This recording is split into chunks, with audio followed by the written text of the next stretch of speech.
Hello students, welcome to Khandelwal maths academy. I am your host Vishwesh Khandelwal. देखो, हम लोग lesson 1 पढ़ रहे हैं, complex number of part 2 of standard 11।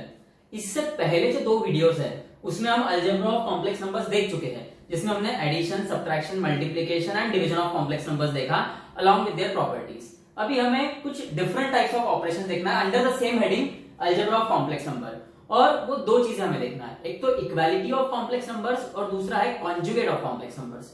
अब देखो, पहला पॉइंट है आज की वीडियो का equality of 2 complex numbers.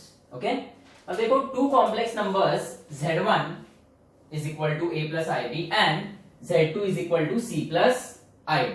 Okay, अब 2 कॉम्प्लेक्स नंबर दिए यहाँ पे, z1 is equal to a plus ib, z1 का रियल पार्ट a है और इमेजिनरी पार्ट b है, और सेकंड कॉम्प्लेक्स नंबर है z2 is equal to c plus id, जहां पे z2 का रियल पार्ट c है और इमेजिनरी पार्ट d है। सो these numbers z1 and z2 are said to be equal if their real parts are equal and their imaginary parts are also equal। इसका मतलब ये है कि z1 is equal to z2 when a will be equal to c, z1 का real which is a is equal to z2 का real which is c, and b is equal to d, मतलब z1 का imaginary is equal to z2 का imaginary। अब example देखो, if x plus iy is equal to 4 plus 3i, ये already बोल दिया equal है, यहाँ पे LHS equal to RHS है, बराबर है। इसका मतलब x is equal to 4 and y is equal to 3। if a plus ib is equal to 0, this 0 can be written as 0 plus 0i, so a will be 0 and b will also be 0। ये काफी simple सा concept है। Okay, equality of complex numbers. अब यहाँ पे एक note है, बहुत इंपॉर्टेंट नोट है ये, दी ऑर्डर रिलेशन। ऑर्डर रिलेशन क्या होता है? जहां पे हम इनइक्वालिटी बताते हैं, मतलब आपको 2 नंबर्स दिए रहेंगे, कोई नंबर, कौन सा नंबर किससे बड़ा है, कौन सा नंबर किससे छोटा है, या 2 फ्रैक्शंस दिए रहेंगे, या 2 नंबर डेसिमल नंबर्स दिए रहेंगे, बराबर है। So the order relation which is actually inequality of complex number can not be defined. Suppose आपको 2 कॉम्प्लेक्स नंबर दिए हैं और पूछा है कौन सा कॉम्प्लेक्स नंबर किससे बड़ा है, तो ये आप डिफाइन नहीं कर सकते हो। Okay, hence there does not exist smaller or greater complex number than the given complex number। मतलब 2 कॉम्प्लेक्स नंबर है, आप उसमें बिल्कुल नहीं बता सकते हो कि कौन सा कॉम्प्लेक्स नंबर किससे बड़ा है, कौन सा किससे छोटा है, बराबर है। इसके पीछे का एक रीजन ये है कि कॉम्प्लेक्स नंबर का कंसेप्ट जो है ये इमेजिनरी है, बराबर है। ये प्लेन ऑफ पेपर पे आप बता नहीं सकते हो। अभी तक आपने क्या किया है, सपोज इंटीजर्स, बराबर है। इंटीजर्स की इनइक्वालिटी कैसे बताते हो आप, हम देखेंगे एग्जाम्पल में।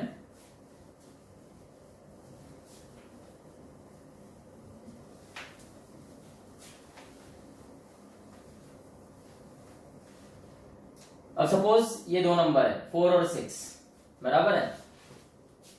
-7 -3 -1, बराबर है। 0 2, ये कुछ 3 पेयर्स ऑफ नंबर्स लिए हैं मैंने। अब कौन किससे बड़ा है, तो obviously 6 is greater than 4, -1 is greater than -3 and 2 is greater than 0, बराबर है। वैसे अगर हम लेते हैं 0 एंड -2, तो 0 इज ग्रेटर देन -2। यह हमें कैसे पता चलता है, with the help of number line. हमें यह बताया गया है कि नंबर लाइन पर जो भी नंबर राइट साइड में है, ओके, राइट हैंड साइड में है, वो लेफ्ट हैंड साइड वाले से बड़ा है।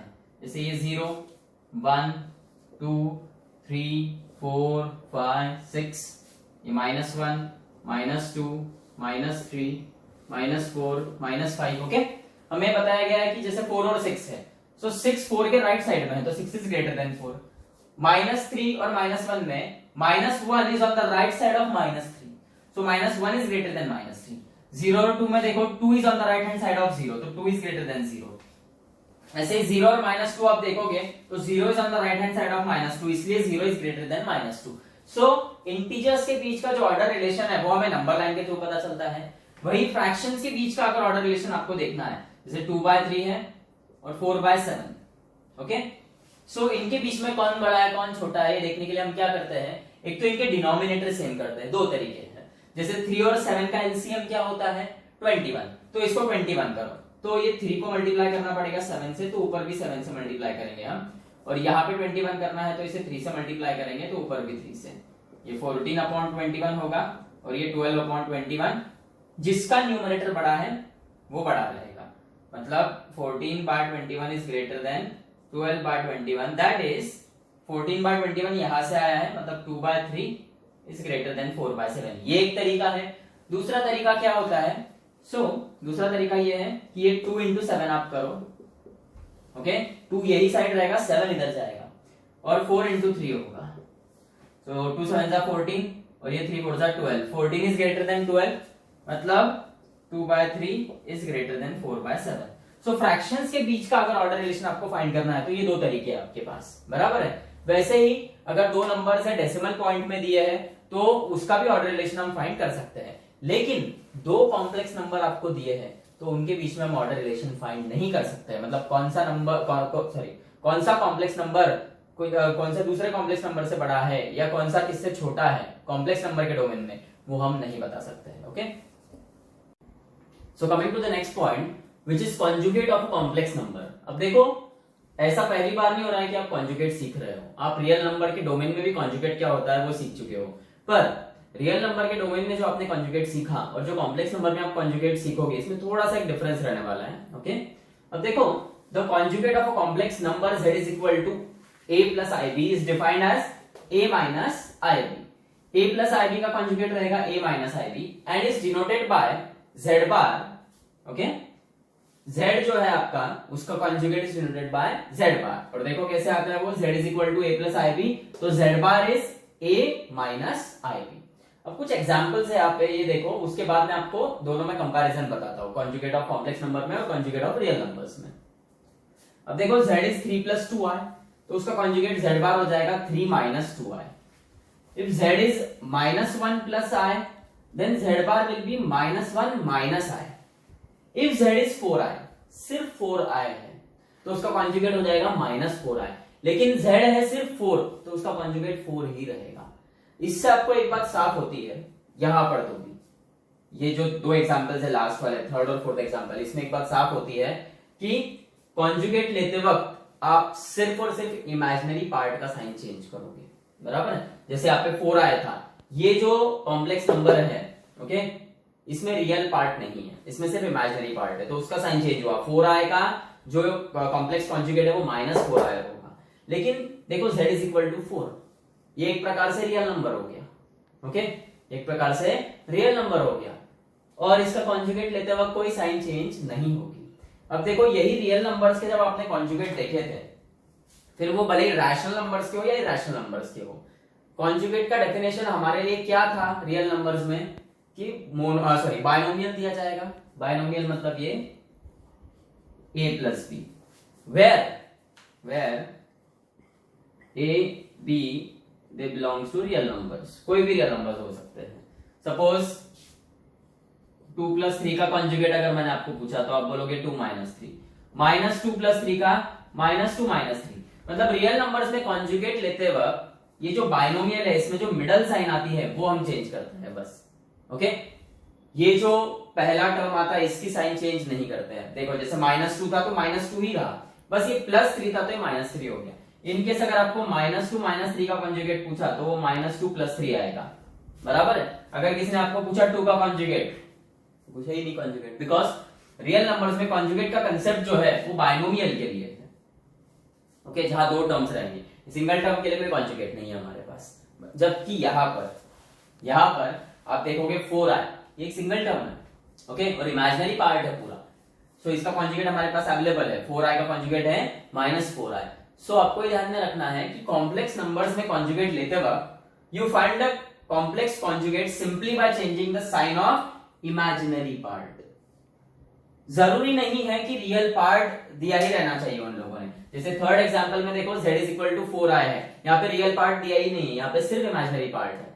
सो इसका जो कॉन्जुगेट है वो आया minus 4i, but z is equal to 4, यहाँ पे इमेजिनरी पार्ट है ही नहीं, ये सिर्फ रियल पार्ट है, ओके। और ये मोनोमियल हो गया। रियल नंबर्स में मोनोमियल के कॉन्जुगेट नहीं आते हैं, जैसे यहाँ पे मैंने आपको बताया ये 2 का कॉन्जुगेट नहीं आएगा, ओके।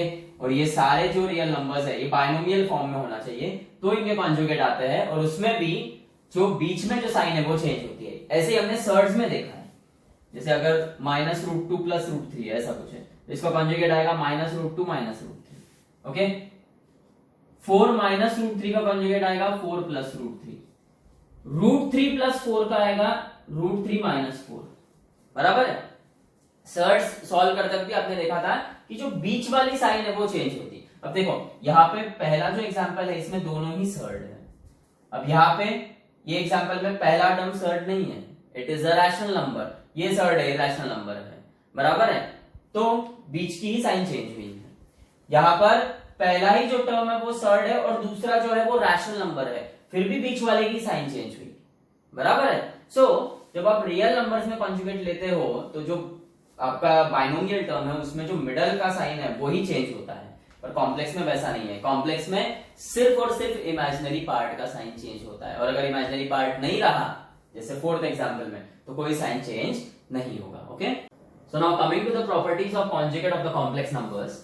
देखिए पहली प्रॉपर्टी क्या है, z ये आपका रियल नंबर है, z के कॉन्जुगेट का conjugate will be again z। Okay, ये कैसे आता है देखो, सपोज हमने एक रियल इमेजिनरी नंबर लेंगे, z = 3 + 4i। ओके, अब जैसे कि मैं पिछले फ्रेम में आपको बता चुका हूं, कोई भी कॉम्प्लेक्स नंबर का जब आप कॉन्जुगेट लेते हो तो उसका जो इमेजिनरी पार्ट है उसका साइन चेंज होता है। अब यहाँ पे कॉम्प्लेक्स नंबर है z = 3 + 4i, तो उसका कॉन्जुगेट आएगा 3 - 4i, करेक्ट। अब फिर से इसका कॉन्जुगेट लेना है, तो z बार का बार, ओके, z के कॉन्जुगेट का कॉन्जुगेट। फिर से ये जो z बार है जिसका आप कॉन्जुगेट ले रहे हो उसका इमेजिनरी पार्ट जो है उसकी साइन चेंज करो। यहाँ पे 3 - 4i है तो 3 + 4i होगा। अब आप अगर गौर करोगे सो फ्रॉम 1 and 2 दोनों का RHS सेम है। अब दोनों का अगर RHS सेम है तो ऑब्वियस सी बात है दोनों का LHS भी सेम होगा। Okay, so this property is satisfied.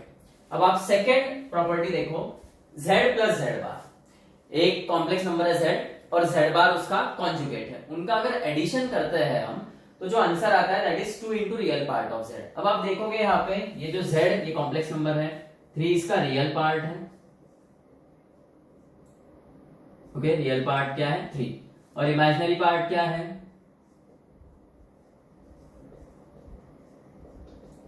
4, बराबर है। अब देखो हम z + z बार करेंगे,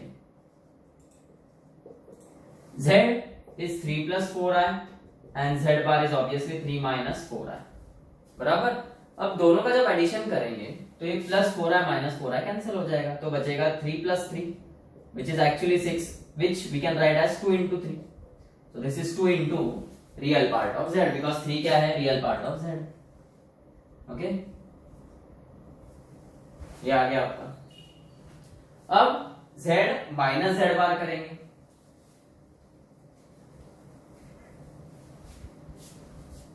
थर्ड प्रॉपर्टी है z - z बार। z है 3 + 4i माइनस z बार है 3 - 4i। जब भी हम माइनस के बाद कुछ लिखते हैं और वो अगर 2 या 2 से ज्यादा टर्म्स है तो हम उन्हें ब्रैकेट में लिखते हैं। ओके, तो ये 3 + 4i -3 minus into minus plus, this is 4i। यहाँ पे +3 - 3 cancel, 4i + 4i is 8i which we can write as 2 × 4i. Okay, so this is 2 × imaginary 2 × I. देखो z - z bar is 2 × I × imaginary part of z। ऐसा मत लिख देना 2 × imaginary part of z, ये गलत हो जाएगा। देखो 2 × I × imaginary part of z है वो, बराबर है। So this is 2i × 4 and this 4 is nothing but imaginary part of this z, बराबर है। सो आपकी ये थर्ड प्रॉपर्टी भी सेटिस्फाई हो गई। अब आप फोर्थ प्रॉपर्टी देखो, z = z bar. z = z bar implies that z is purely real। जो आपने पिछले फ्रेम में एग्जांपल देखा, ओके, एग्जांपल नंबर 4, वहां पर आपने देखा z था 4 और उसका कॉन्जुगेट भी क्या था 4, क्योंकि ये z = 4 में इमेजिनरी पार्ट नहीं है तो उसका कॉन्जुगेट भी 4 आएगा, मतलब z = क्या हो गया z बार। इसका मतलब z इज प्योरली रियल, बराबर है। लेकिन यदि z = -z बार आता है, देखो यदि z = -z बार आता है मतलब z + z बार 0, ये माइनस है ओके, राइट साइड में लेफ्ट में आएगा तो प्लस होगा। सो देखो fifth property, z plus z bar equal to 0, मतलब z equal to minus z bar, तो z इज प्योरली इमेजिनरी, क्योंकि आपने उसमें थर्ड एग्जांपल देखा था जहां पे z था 4i, तो z बार क्या होगा माइनस 4i, बराबर है, मतलब this z bar is equal to minus और 4i यानी z, दैट इज, ये साइन आप इधर लेके चले जाओ, z equal to minus z bar, बराबर है, तो z equal to minus z bar मतलब ही z plus z bar equal to 0 है, तो at that time z is purely imaginary. अब देखो z इंटू जेड बार क्या आता है,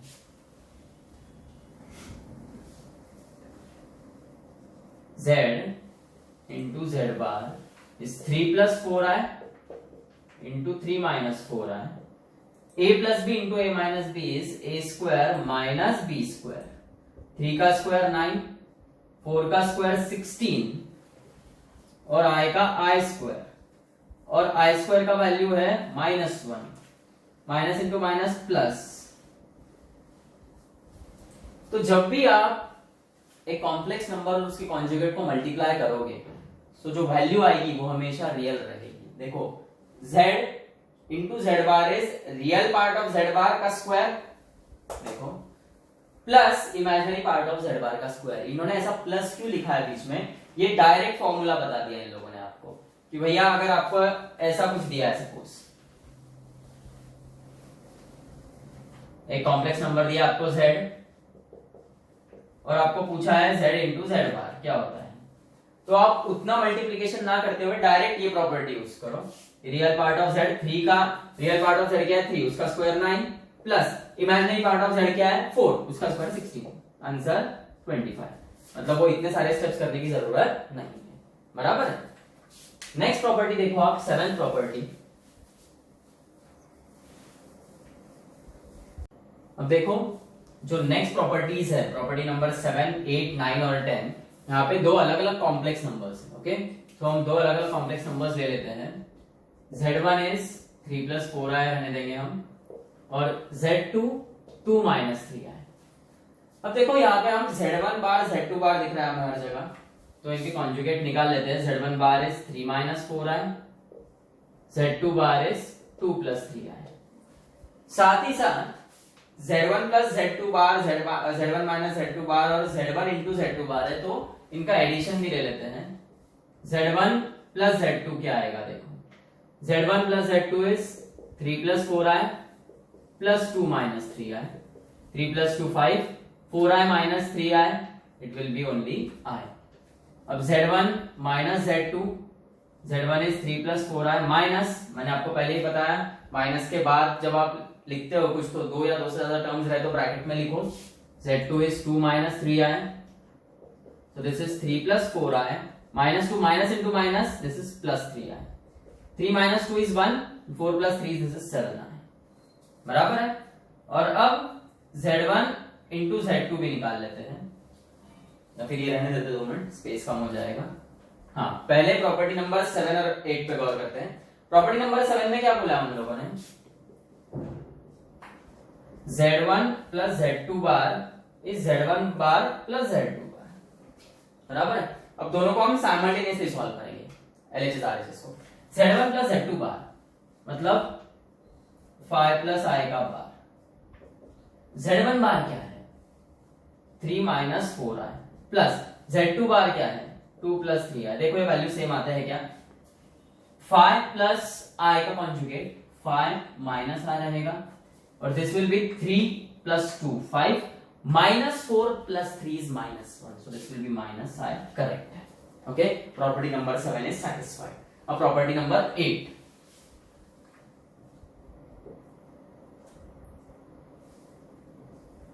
अब देखो z1 minus z2 that is 1 plus 7i, उसका conjugate z1 bar which is 3 minus 4i minus z2 bar is 2 plus 3i। अब देखो 1 प्लस 7i का कॉन्जुगेट इज 1 माइनस 7i, और यहाँ पे हो जाएगा 3 minus 4i minus 2, minus into plus is minus, therefore 1 minus 7i is 3 minus 2 is 1, minus 4 minus 3, minus minus plus sign आएगा minus का, minus 7i. So property number 8 is also satisfied. Okay. अब property number 9 देखेंगे, multiplication के लिए है. सो उसके लिए पहले z1 इंटू z2 क्या आता है वो निकालते हैं हम लोग. z1 इंटू z2 फाइंड करेंगे. ये 3 plus 4i into 2 minus 3i. Simple rules of multiplication है जो आप पहले भी स्टैंडर्ड्स में देख चुके हो. फर्स्ट ब्रैकेट का first term into second bracket, first bracket का second term with sign into second bracket. 3 2 जा 6 minus 3 3 जा 9 and this is I plus 4 2 जा this is 8 into I plus into minus minus 3 4 जा 12 I into I is I square. This is 6 minus 9I plus 8I like terms है. minus 9 plus 8 is minus 1 so this will be minus I minus 12 I square का value है minus 1. So this is 6 minus I minus into minus plus 12 so this is 18 minus I जो आपका आया Z1 into Z2. Okay. अब Z1 into Z2 is 18 minus I. ये अलग से हम लिख लेते हैं, सम लेंथी है थोड़ा सा. 18 minus I ये वैल्यू आपको याद रखना है जो Z1 into Z2 का वैल्यू है. Z1 into Z2 is 18 minus I. Okay. अब देखो Z1 बार into Z2 बार क्या आता है वो भी हम निकाल लेंगे. Z1 bar into Z2 bar is 3 minus 4i into 2 plus 3i. Again multiplication. This 3 2s is 6 plus 3 3s are 9 and this is I. Minus 4 into 2 minus 8. This I minus into plus minus 3 4s are 12 I into I square. This is 6 plus 9i minus 8i is plus I square का value है minus 1 so this is 6 plus I minus into minus plus 12 ones are 12. 6 plus 12 is 18 plus I so this is the value for Z1 bar into Z2 bar. Okay. Now see property क्या है. Z1 into Z2 bar is Z1 bar into Z2 bar. तो Z1 into Z2 bar जो है आपका okay sorry वो Z1 into Z2 is 18 minus I. So 18 minus I का आपको conjugate लेना है and Z1 bar into Z2 बार इस आप निकाल चुके हो 18 plus I. अब 18 minus I का कॉन्जुगेट क्या होगा. Obviously it will be 18 plus I is equal to 18 plus I. So this property number 9 is also satisfied. So now coming to the last and the 10th property of conjugate of two complex numbers. अब देखो 10th property ये है कि Z1 upon Z2 बार यानी Z1 upon Z2 इसका conjugate is equal to Z1 bar upon Z2 बार. अब देखो दो कॉम्प्लेक्स नंबर्स हम लेंगे हमारे मन से ये प्रॉपर्टी प्रूफ करने के लिए. Suppose Z1 is 3 plus 4i जो हम लेते आ रहे हैं अभी तक और Z2 is 2 minus 3i. Okay. अब इनके कॉन्जुगेट निकाल लो. Z1 is equal to 3 plus 4i का कॉन्जुगेट है Z1 bar is 3 minus 4i. Okay. और Z2 का conjugate Z2 bar is 2 plus 3i. अब सबसे पहले हम Z1 upon Z2 निकालेंगे. अब Z1 upon Z2 मतलब डिवीजन ऑफ कॉम्प्लेक्स नंबर एक प्रकार से और ये आप पिछले वीडियो में देख चुके हैं कैसे करना है. जैसे ये 3 plus 4i है Z1 और Z2 है 2 minus 3i. तो जो डिनोमिनेटर है उसके कॉन्जुगेट से मल्टीप्लाई डिवाइड करना पड़ेगा पूरे टर्म को. तो ये होगा 3 plus 4i upon 2 minus 3i into 2 plus 3i upon 2 plus 3i. अब देखो मल्टीप्लिकेशन करना है हमें. this 3 2 is 6 plus 3 into 3i is 9i plus 4i into 2 is 8i plus 4 3s are 12 I into I square upon ये a minus b into a plus b यानी a square minus b square. अब देखो this will be 6 9 plus 8 is 17 I और plus 12 आई square का value है -1 upon 2 का square 4 minus 3 का square 9 और i का स्क्वायर i स्क्वायर. सो ये है 6 plus 17i minus 12 upon 4 minus 9 into -1 i square is -1. अब देखो 6 minus 12 is -6 plus 17i upon minus into minus plus होगा और 4 प्लस 9 क्या होगा 13. सो आपका Z1 अपॉन Z2 आया 1/13 इंटू -6 + 17 आया। अब इसका आपको कॉन्जुगेट निकालना है, सो वो आएगा 1/13 -6 -17 आया। बस ये जो इमेजिनरी पार्ट है इसका साइन चेंज होगा, यहाँ पे प्लस है तो ये हो जाएगा माइनस। ये आया Z1 अपॉन Z2 इसका कॉन्जुगेट 1/13 इंटू -6 -17 आया, बराबर है। अब आप इसे भले ही वन नाम दे दो, ओके, ये देख लो एक बार अच्छे से। अब हम Z1 बार अपॉन Z2 बार फाइंड आउट करेंगे, okay.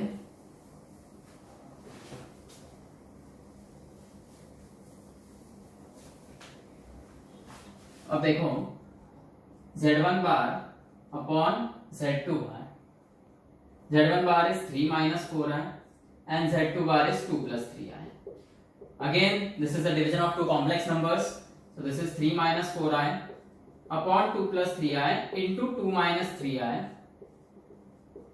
upon 2 minus 3i. Okay? जो डिनोमिनेटर है 2 plus 3i उसके कॉन्जुगेट से मल्टीप्लाई डिवाइड करना है हमें।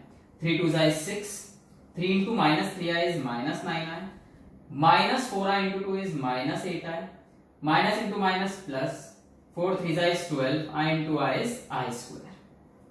2 plus 3i into 2 minus 3i यानी a plus b into a minus b यानी a square minus b square, okay. और यहाँ पे ये Z2 बाहर रहेगा, सॉरी।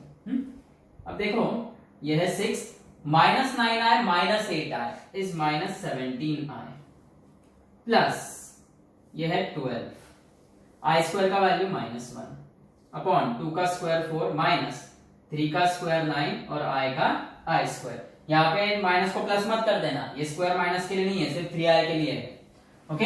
अब आगे देखो ये क्या होगा, ये है 6 minus 17i minus into plus -12 upon 4 -9 और i स्क्वायर का value -1, so this will be -6 -17i upon ये माइनस इंटू माइनस प्लस, तो 4 plus 9, so therefore Z1 bar upon Z2 bar is -6 -17i upon 13, therefore Z1 bar upon Z2 bar is 1/13 into -6 -17i। so देखो from 1 and 2, 1 में हमने Z1 upon Z2 निकाला था पहले, फिर उसका कॉन्जुगेट लिया था, और 2 में हमने Z1 बार Z2 बार जो निकाल चुके हैं हम उसका डिवीजन किया। सो फ्रॉम 1 and 2 ये देखो आप Z1 upon Z2 whole bracket का conjugate is Z1 bar upon Z2 bar, okay. ये हो गया आपका प्रॉपर्टी 10 सेटिस्फाइड।